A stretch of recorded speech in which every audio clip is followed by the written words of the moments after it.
Hey, good morning. Ray coming to you from over here at Namrack Farms. Check out that sunrise in the background. Isn't that just gorgeous?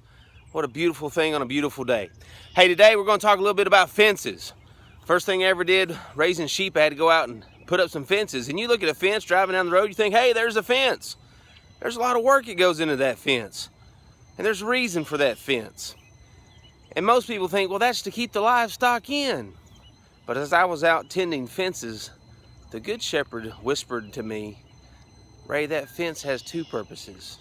Keeping you in, but its most important job is to keep the enemy out. You see, coyotes are pretty bad here in Tennessee.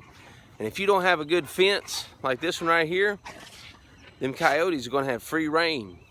You may have a guard dog and you may have all kinds of, protective measures in place, but if you don't have the good fence, then you're going to have the enemy come in.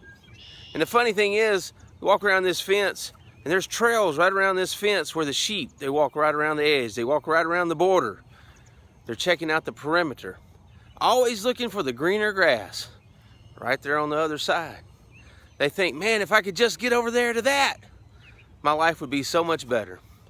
Where the truth is, the shepherd's already provided you all that you needed. And yes, he wants you to have green grass over there. But the thing is, he's got to go get the fence ready. Not just to keep you in, but to keep the enemy out. And how often do we struggle? I know I do.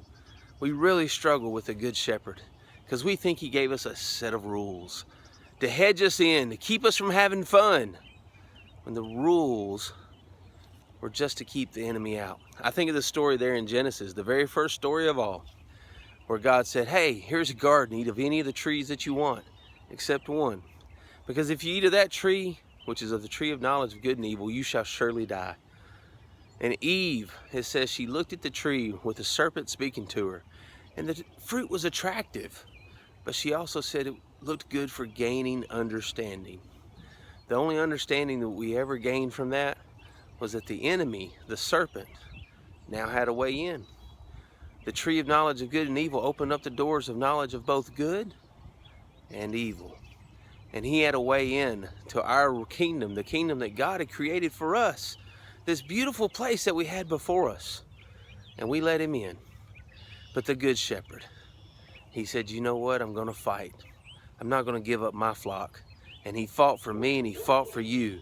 And he goes out daily and he's mending these fences, the ones that we rub up against, the ones we try to get out of.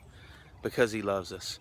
And the ones over here where the green pasture is, he's fixing that for us too. It's all in his good time.